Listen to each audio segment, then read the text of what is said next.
الدنیا والآخرہ وکان اللہ سمیعا بصیرا۔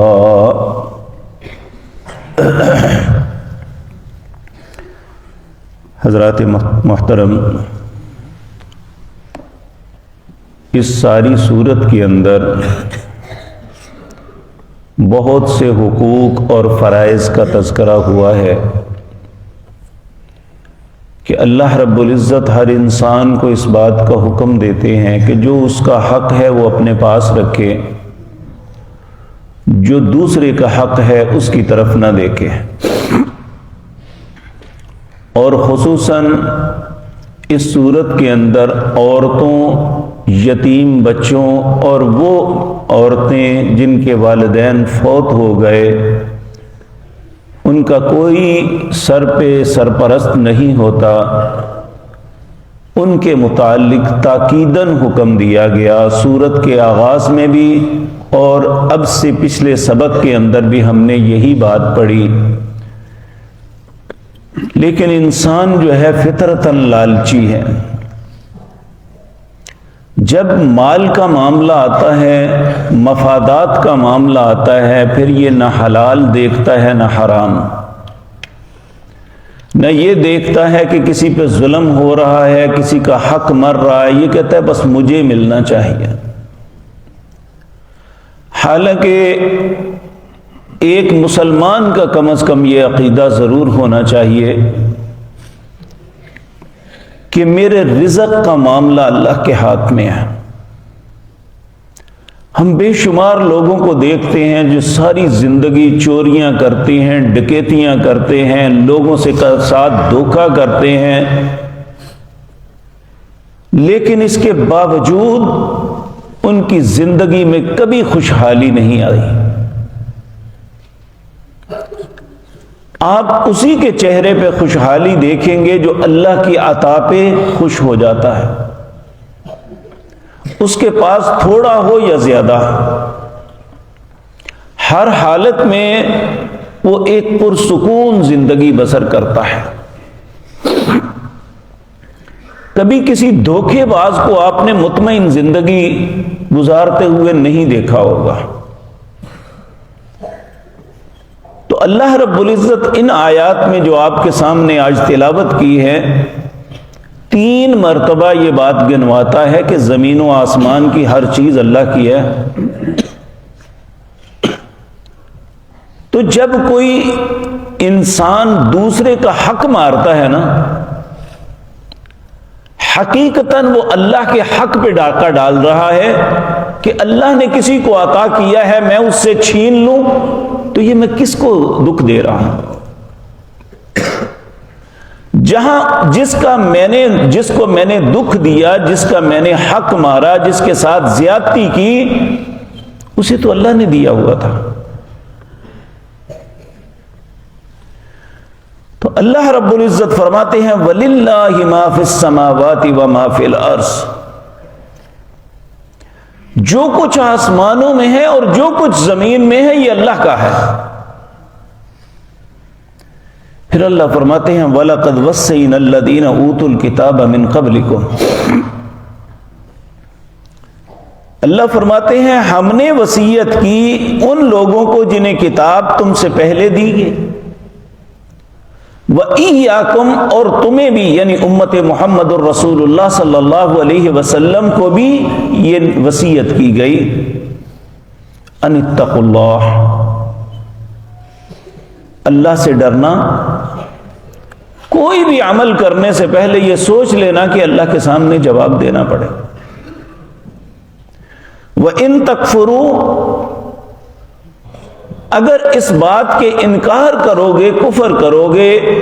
نہ مانو گے، تو فَإِنَّ لِلَّهِ مَا فِي السَّمَاوَاتِ وَمَا فِي الْأَرْضِ، پھر تمہیں کہتا ہوں زمین و آسمان کی ہر چیز اللہ کی ہے۔ آپ دیکھیں کہ جب بھی پولیس کسی ایسے بدبخت کو پکڑتی ہے نا جس نے کسی کا حق مارا یا کسی کا مال چرایا، ڈکیتی کی، تو جب برآمدگی کے لیے اس پہ دباؤ ڈالتے ہیں تو وہ کہتے ہیں میں تو جوئے میں ہار گیا، یا فلاں کام ہوا مجھ سے چھن کے ختم ہو گئے، یعنی اس کے دھوکا، اس مال جو غصب کیا ہے اس کا وبال اس کے سر پہ ہے، جہنم کا ایندھن بنے گا، لیکن اس کے پاس بھی نہیں رہتا۔ وَإِن تَكْفُرُوا فَإِنَّ لِلَّهِ مَا فِي السَّمَاوَاتِ وَمَا فِي الْأَرْضِ، اگر تم انکار کرو گے، کفر کرو گے، ان باتوں کو نہیں مانو گے، تو اللہ کے لیے ہے جو آسمانوں اور زمین میں ہے۔ وَقَانَ اللَّهُ غَنِيًّا حَمِيدًا، اور اللہ بڑا ہی بے پرواہ اور تعریف کیا گیا ہے، اسے کسی کی کوئی پرواہ نہیں ہے، جو کسی کے من میں آتا ہے کر کے دیکھ لے۔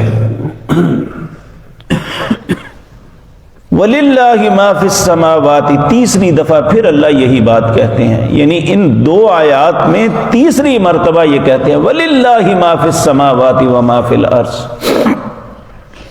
اللہ ہی کے لیے ہے جو کچھ آسمانوں میں ہے اور جو کچھ زمین میں ہے، وَكَفَى بِاللَّهِ وَكِيلًا، اور اللہ ہی کافی ہے کارساز۔ إِن يَشَأْ يُذْهِبْكُمْ، یہ بڑی خوفناک بات ہے، إِن يَشَأْ يُذْهِبْكُمْ أَيُّهَا النَّاسُ وَيَأْتِ بِآخَرِينَ، اے لوگو اگر اللہ چاہے تو تم سب کو لے جائے اور ایک دوسری قوم لے آئے۔ وَكَانَ اللَّهُ عَلَى ذَلِكَ قَدِيرًا، اور اللہ رب العزت جو ہے ہر چیز پہ قادر ہے۔ پھر اللہ فرماتے ہیں من کان یرید ثواب الدنیا، جس شخص کا ارادہ صرف دنیا کو حاصل کرنا ہی ہے، دنیا کی لالچ ہی ہے، حالانکہ فعند اللہ ثواب الدنیا والآخرہ، دنیا اور آخرت دونوں جہانوں کی نعمتیں اللہ کے پاس ہیں، تو ہم صرف دنیا کے لیے کیوں کریں؟ دنیا کی زندگی تو ختم ہونے والی ہے، اور یقین جانیے کہ جو کچھ ہم کماتے بناتے، رزق حلال سے بھی کماتے ہیں، ہم میں سے کسی کو یقین نہیں کہ ہم اس سے فائدہ بھی اٹھا سکیں گے یا نہیں۔ یہ اللہ کی مرضی ہے کہ ہم اگر فائدہ اٹھا لیں تو فبیا، نہ اٹھائیں تو اللہ لے جائے، پیچھے وارث ہی لڑتے رہ جاتے ہیں۔ تو کہا فعند اللہ ثواب الدنیا والآخرہ، فعند اللہ ثواب الدنیا والآخرہ، اللہ ہی کے پاس دنیا کا بھی اور آخرت کا بھی بدلہ اور ثواب ہے۔ وَكَانَ اللَّهُ سَمِيعًا بَصِيرًا، اور ہے اللہ سننے والا اور دیکھنے والا، یعنی جو ہماری گفتگو آہستہ ہوتی ہے یا اونچی آواز میں ہوتی ہے، یا ہم بڑی ہی رازداری میں پلاننگز کرتے ہیں، گفتگویں کرتے ہیں ایک دوسرے سے، مشورے، اللہ سن رہا ہے، اور صرف سن ہی نہیں رہا، ہماری ہر حرکت کو دیکھ بھی رہا ہے۔ تو جب ہم اللہ سے چھپ نہیں سکتے، اپنی بات کو چھپا نہیں سکتے، تو پھر